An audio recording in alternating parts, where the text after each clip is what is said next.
حضرت حسن بصری رضی اللہ تعالیٰ عنہ فرماتے ہیں اپنی توبہ کا واقعہ، فرماتے ہیں کہ میں امیر کبیر شخص تھا اور بصرہ کے بازاروں کے اندر دکھی پریشان لوگوں کی مدد کے لیے بھی نکلتا تھا۔ ایک دن میں بازار میں جا رہا تھا کہ ایک خاتون مجھ کو نظر آئی، اتنی خوبصورت جیسے چاند کا ٹکڑا ہو۔ میں نے مسلسل اس کی طرف دیکھنا شروع کر دیا۔ اس نے کہا اما تستحی، تجھے حیا نہیں آتی، مجھے دیکھے جا رہے؟ کہتے ہیں میں نے کہا ممن، کس سے حیا کر؟ تو اس عورت نے کہا فمن یعلم خائنۃ الاعین وما تخفی الصدور، اس سے حیا کرو جو دلوں کے بھید جانتا ہے، جو آنکھوں کی خیانت کو جانتا ہے، اس سے حیا کرو۔ کہتے ہیں یہ بات تو بہت بڑی تھی، لیکن اس کا حسن ایسا تھا کہ مجھے اس کے باوجود اس کی طرف رغبت رہی اور میں مسلسل اس کو دیکھتا رہا۔ اس نے پھر مجھے کہا کہ کیا معاملہ ہے کہ تم میری طرف دیکھنا چھوڑتے نہیں ہو، کون سی چیز پسند آئی؟ تو کہتے ہیں میں نے اس کو کہا کہ تیری جھیل سی آنکھوں میں ڈوبنا چاہتا ہوں اور یہ میرے لیے ایک باعث کشش ہے۔ اس نے کہا تم رکو، شاید تمہارا مطلوب پورا ہو جائے۔ میں وہاں رکا اور وہ اپنے گھر چلی گئی۔ تھوڑی دیر کے بعد اس کی خادمہ تشت کے اوپر کپڑا ڈالا ہوا ہے اور میرے طرف بڑھایا۔ کہتے ہیں میں نے جب کپڑا اٹھایا تو اس کے اندر اس کی 2 آنکھیں تھیں اور اس کے اوپر لکھا ہوا تھا کاغذ کے ٹکڑے پہ لا ارید عینن یفتتن بسببھا احد، میں ان آنکھوں کو رکھنا ہی نہیں چاہتی جس کی سبب سے ایک مومن فتنے میں پڑ جائے۔ کہتے ہیں کہ میں نے اپنی داڑھی کو پکڑا اور زاروں کے تار رونے لگا۔ میں نے کہا اے حسن بصری، تو اس عورت سے بھی گیا گزرا ہے؟ اتنا خوف اس کے سینے کے اندر؟ کہتے ہیں میں داڑھی کو پکڑ کے زاروں کے تار رویا اور گھر چلا گیا۔ ساری رات میں نے توبہ میں گزاری۔ جب صبح کا سفیدہ طلوع ہوا میرے دل میں خیال آیا جس نے اپنی آنکھیں وار دی اس سے بھی تو معذرت کر رہا ہوں، اللہ سے تو معافی مانگی۔ کہتے ہیں کہ میں صبح اٹھا اور جب اس عورت کے گھر کے دروازے کے قریب پہنچا تو اس کا جنازہ نکل رہا تھا۔ میں پھر بڑا پریشان ہوا، واپس آیا، سارا دن مشکل میں گزارا۔ رات جب میں سویا تو وہ عورت مجھے خواب میں ملی۔ میں نے کہا کہ مجھے کوئی وصیت کرو، تو اس نے کہا اذا خلوتا فاذکر اللہ، میں تجھے وصیت یہ کرتی ہوں جب تم تنہائی میں ہوا کرو تو اللہ کو یاد کیا کرو۔ وَإِذَا أَصْبَحْتَ وَأَمْسَيْتَ فَاسْتَغْفِرِ اللَّهَ وَتُبْ إِلَيْهِ، اور جب تم صبح کرو یا شام کرو تم استغفار پڑھا کرو اور اللہ سے توبہ کیا کرو۔ حضرت حسن بصری فرماتے ہیں کہ اس عورت کا یہ عمل مجھے توبہ کے راستے پہ ڈال لیا، پھر وہ حسن بصری زمانے کے امام اور مقتدا بنے۔ تو انسان جب عبرت حاصل کرنے پہ آتا ہے تو ایسے اسباب اس کے لیے مہیا ہو جاتے ہیں۔ توبہ کرنے میں دیر نہیں کرنی چاہیے۔ بعض بات بندہ سوچتا ہے کہ ابھی میرے بڑے کام پڑے ہوئے ہیں، جب میں بوڑھا ہوں گا میں ریٹائرمنٹ لے لوں، میں بچوں کی شادیاں کر لوں، بس پھر فراغت ہو جائے گی، بچے کاروبار سنبھال لیں گے، پھر میں ہوں گا، مسجد ہوگی۔ یہ ایسا بندہ کہہ رہا ہے جس کی ملک ایک سانس بھی نہیں ہے، جو ایک سانس کا بھی مختار نہیں ہے، اور ایسے بات کر رہا ہے جس طرح سب کچھ اس کے قبضے میں ہو۔ تو توبہ کے اندر تاخیر نہیں کرنی چاہیے۔ بنی اسرائیل کے اس شخص کا واقعہ آپ کو پہلے بھی شاید میں نے کسی مجلس کے اندر عرض کیا تھا کہ جس کو طول عمل نے برباد کر دیا، اس کی نیکیوں کی وجہ سے اس کو خبر پہنچی کہ اس کی عمر 1000 سال ہے، تو اس نے کہا جب میری عمر اتنی لمبی ہے تو پھر میں عبادت کی بھٹی کے اندر کیوں جلتا رہوں؟ میں 900 سال گناہ کر لیتا ہوں اور 100 سال قبل توبہ کر لوں گا اور گناہوں کی معافی چاہ لوں گا۔ 900 سال گناہ کرتا رہا، 100 سال جب باقی رہا خیال آیا، پھر سوچا ابھی بڑا وقت پڑا ہوا ہے، میں 90 سال مزید گناہ کر لیتا ہوں، 10 سال قبل میں جو ہے وہ توبہ کر لوں گا۔ 10 سال رہ گئے، پھر خیال آیا 9 سال گناہ کر لیتا ہوں، 1 سال قبل توبہ کر لوں گا۔ جب 1 سال رہ گیا پھر توبہ کی سوچ آئی تو کہنے لگا 12 ماہ ہوتے ہیں سال کے، میں 11 ماہ تک گناہ کر لیتا ہوں، 1 ماہ قبل میں توبہ کر لوں گا۔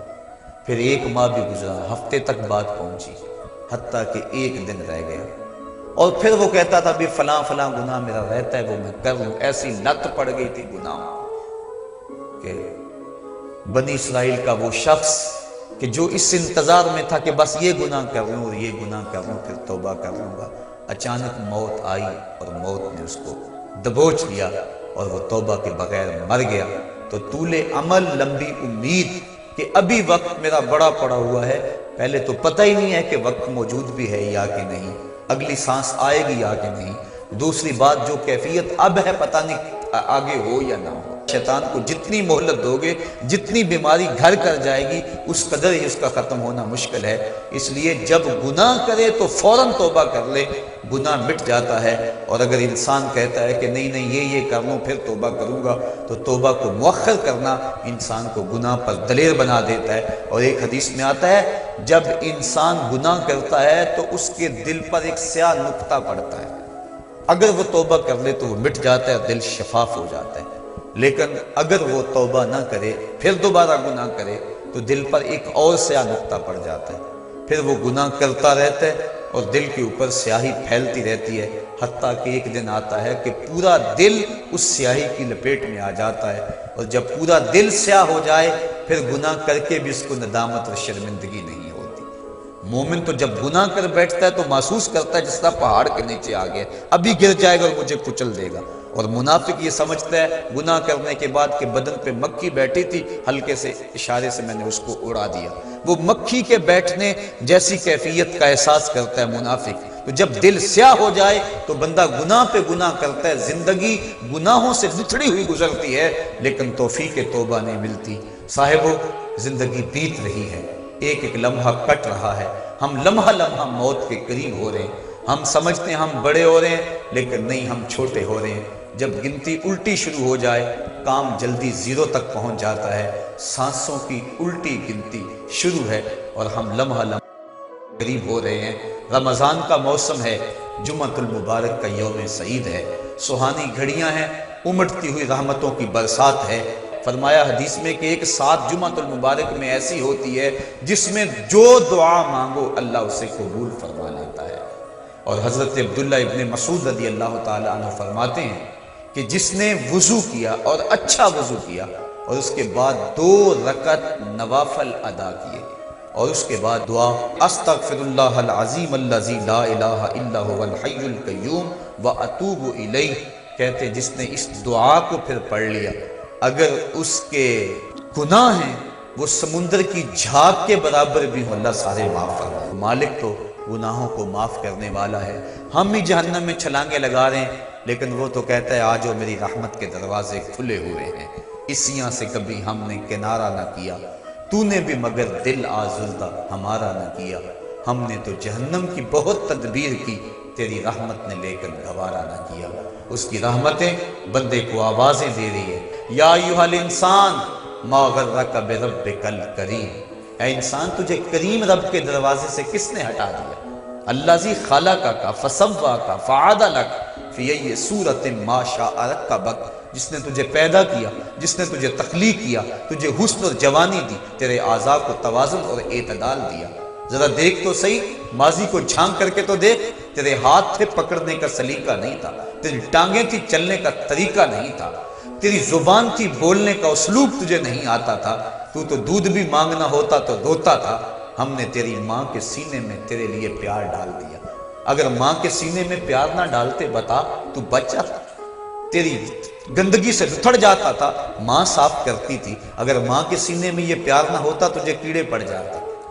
آج تیری چھاتی میں زور ہے، آج ہاتھیوں کو تو بٹھا لیتا ہے، آج شیروں کو تو نچا لیتا ہے، زمانہ تیرا باج گزار ہے، آج تو منسٹر ہے، آج تو مولوی ہے، آج تو مفتی ہے، آج تیرے نام کی دہائی ہے، آج تو عہدہ قضا پہ فائز المرام ہے، آج تو عہدہ صدارت پہ فائز المرام ہے، آج تو ناظم ہے، آج دولت کی ریل پیل تیرے گھر میں ہے، آج تیری فوجیں تیرے پشت پہ ہیں، آج کوئی تجھے پوچھنے والا نہیں، لیکن ذرا پلٹ کے دیکھ کہ ماضی میں تو تھا کیا۔ اچھا پیچھے نہیں پلٹ کے دیکھنا تو ذرا آگے پلٹ کے دیکھ لے، پھر دوبارہ ہو وہی حالت، ڈنڈے کو پکڑ پکڑ کے چلے گا، پھر ڈنڈا بھی جواب دے گا، چارپائی سے لگ گیا، فالج ہو گیا، گھر والوں نے 4 دن تو بڑی خدمت کی، آخر انہوں نے بھی کام پہ جانا ہے، پھر بیویوں کے سپرد کر کے چلے گئے، کتنی دیر خدمت ہوگی، اب سارے تنگ آ گئے، آہستہ آہستہ منہ سے یہ دعائیں نکلنے لگی، اللہ بابے کو پردہ دے دے تو ٹھیک ہے، بتا ہم تجھے پردہ نہ دیتے تو کیا کرتا؟ ہم نے زندگی دی، یہ بھی ہمارا احسان، اب تو اس حالت میں ہے کہ تیرا دھڑ مارا گیا، چارپائی پہ لگ گیا، بولو براز اوپر، مصیبت بن گئی، گھر والے بھی تنگ، تجھے اندر سے نکال کر برآمدے میں رکھ دیا کہ بابا کھانستا ہے، بچے ڈسٹرب ہوتے ہیں، جراثیم پھیلتے ہیں، اب تجھے باہر رکھ دیا گیا، تو اپنے آپ سے تنگ آ گیا۔ ڈاکٹر کو کہتا ہے لگا زہر کا ٹیکہ، ڈاکٹر زہر کا ٹیکہ بھی لگائے، بتا تجھے موت نہ آئے تو کیا کرے؟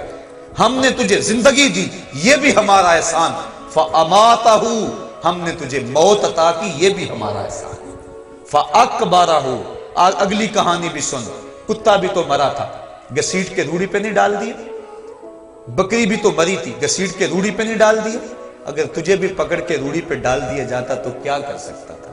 لیکن ہم نے کہا نہیں نہیں، یہ میرا شاہکار ہے، اس کو غسل دو، بیری کے پتے بھی ڈال لو، صفائی ستھرائی خوب ہو جائے، چٹے لباس کا کفن دو، سند سند پہ خوشبو ملو، اب سارے تجھے دیکھنے آ رہے ہیں تو دولہا بنا، تیرا منہ دیکھنے سارے آ رہے ہیں، ساری بستی امڈی آ رہی ہے تجھے دیکھنے کے لیے۔ پھر تیری چار پائی اٹھی، چار بندوں نے اٹھایا، کندھا بدل بدل کے چلتے ہیں، ہر ایک کی خواہش ہے کہ میں کندھا دے لوں۔ پھر میں نے کہا تیز نہ چلنا، میرے شاہکار کو کہیں جھٹکا نہ لگے۔ پھر تیرا اعزاز اور تیرا پروٹوکول کہ امام کعبہ بھی ہو تو وہ پیچھے اور تجھے آگے رکھا گیا۔ انسان ذرا غور تو کر، تو کس چیز پہ نازا ہے اور بھول گیا اس رب کو؟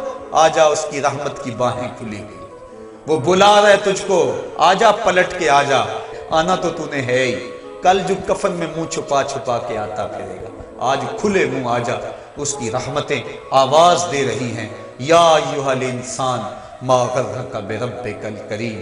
صاحبو، جوانی کی توبہ بہت بڑی دولت ہے، جو جوان ہیں وہ جوانی کے ایک ایک لمحے کو غنیمت سمجھیں۔ وہ جوان جس کی جوانی اللہ کی عبادت میں گزری، حضور فرماتے ہیں کل قیامت میں جب کوئی سایہ نہیں ہوگا، اللہ اسے اپنے عرش کا ٹھنڈا سایہ نصیب فرمائے۔ اور بڑھاپے کے اندر بھی توبہ بڑی دولت ہے، گو جوانی کی فضیلت زیادہ ہے لیکن بڑھاپے کے اندر بھی توبہ نصیب ہو جائے تو یہ بھی بہت بڑا اعزاز ہے، ورنہ ہوتا یہ ہے کہ قبر میں ٹانگیں ہوتی ہیں اور گناہ پہ گناہ کیا جا رہا ہے۔ وہ کیا کہا تھا میاں محمد بخش عارف کھڑی رومی کشمیر نے کہ ہڈیاں کمبن گوڈے کھڑکن تے اڑ گیا لک تیرا، اجے بھی بدیوں باز نہ آیا، جیو مرد دلیرا۔ ہے انسان کدھر بھٹک رہا ہے، مالک تجھے آوازیں دے رہا ہے۔ کبھی بھاگے ہوئے کو بھی یوں آوازیں دی جاتی ہیں، کبھی در چھوڑ کے بھاگنے والوں کو بھی یوں بلایا جاتا ہے، لیکن کہتا ہے توبو اللہ، آ جاؤ، میری رحمت کے دروازے کھلے ہوئے ہیں، ابھی مغرب سے سورج طلوع نہیں ہوا، میرے بندے جب تو توبہ کا ہاتھ پھیلائے گا میں تیرے گناہ جو ہیں وہ فرشتوں کے خیالوں سے بھی مٹا دوں گا، نامہ اعمال سے بھی مٹا دوں گا، جو زمین گواہ بنی ہے وہ بھی گواہی دینا بھول جائے گی، تیرے اعضاء بھی بھول جائیں گے، گناہ تجھے بھی یاد نہیں رہیں گے اور ان چار گواہوں کو یاد نہیں رہیں گے۔ کل قیامت کے دن جب رب کے حضور ملے گا تو کوئی گواہ تیرے گناہوں کا موجود نہیں ہوگا۔ آ تو صحیح، جھولی پھیلا تو صحیح، ہم تو مائل بکرم ہیں کوئی سائل ہی نہیں، ہم تو مائل بکرم ہیں کوئی سائل ہی نہیں، راہ دکھلائیں کسے کوئی رہ روے منزل ہی نہیں۔ آؤ، توبہ کا دروازہ کھلا ہے، اس کی رحمتوں کا دروازہ واہ ہے، اس کی کرم نوازیاں تمہیں آواز دے رہی ہیں، جھجک آتی ہے اس کے در پہ آتے ہوئے، چلو میرے نبی کا وسیلہ لے کر آ جاؤ۔ وَلَوْ أَنَّهُمْ إِذْ ظَلَمُوا أَنفُسَهُمْ جَاءُوكَ، اگر تم گناہ کر بیٹھے ہو، اپنی جانوں پہ ظلم کر بیٹھے ہو، آؤ تمہیں توبہ کا ایک اور راستہ دکھاؤں، آسان راستہ، کہ تم میرے نبی کی چوکھٹ پہ آؤ اور یہاں آ کے معافی مانگو، پھر میرا نبی تمہارے لیے ہاتھ اٹھا دے۔ تم تو معافی مانگنے آئے تھے، لَوَجَدُ اللَّهَ تَوَّابًا رَحِيمًا، توبہ تو ملنی ہے، نبی کو ساتھ لے آئے ہو، میں رحمت بھی فرما دوں گا، اضافی رحمت اپنی جانب سے فرماؤں گا، آؤ تو صحیح میری چوکھٹ پہ۔ اللہ کے محبوب کی چوکھٹ پہ صحابہ آیا کرتے تھے اور محبوب کے جب ہاتھ اٹھتے تو پھر دعائیں قبول ہوتی، توبہ کے دروازے کھل جاتے اور اللہ کی رحمتیں برستی۔ ابو لبابہ کی توبہ کا واقعہ کتب حدیث کے اندر موجود ہے اور دیگر صحابہ کی توبہ کے واقعات موجود ہیں۔ حضور کے انتقال کے بعد حضور کی قبر پہ چلے جاؤ، امام عطابی کہتے ہیں کہ میں حضور کے روضے پہ بیٹھا تھا، ایک دیہاتی آیا اور حضور کے روضے پہ کھڑا ہو کے کہنے لگا حضور میں گناہوں کی بخشش کے لیے آیا ہوں اور بغیر مغفرت کے تو نہیں جاؤں گا۔ کہتے ہیں وہ اس قدر فریاد کرتا رہا، روتا رہا کہ مجھے اس کی حالت پہ ترس آ رہا تھا۔ جب وہ چلا گیا میری آنکھ لگ گئی، آنکھ لگی تو خواب میں حضور کی زیارت نصیب ہوئی، اور آقا کریم نے فرمایا قم یا عتبی، عتبی اٹھو اور اس عرابی کو تلاش کرو، اور جب مل جائے تو میری طرف سے جنت کی بشارت دے دو۔ اور صاحب مدارک نے ایک روایت لکھی ہے کہ ایک شخص حضور کے روضے پہ آیا اور حضور کے مبارک روضہ کی مٹی کو، تربت نور کو اپنے سر میں ڈال رہا ہے اور کہتا ہے میں تو گناہوں کی بخشش کے لیے آیا ہوں۔ یہ حضور کے انتقال سے 3 دن کے بعد کا واقعہ ہے۔ وہ کہتا ہے میں تو مغفرت کے بغیر جانا ہی نہیں ہے۔ وہ تو چلا گیا لیکن یہ جم کے بیٹھ گیا، غنی کے در پہ ڈیرے جما دیے، کہا میں تو نہیں جاؤں گا جب تک میری مغفرت نہ ہو۔ فنودی من القبر انہ قد غفر لک، صاحب مدارک لکھتے ہیں گنبد خضرا سے آواز آئی جا تیرے گناہوں کو معاف کر دیا گیا۔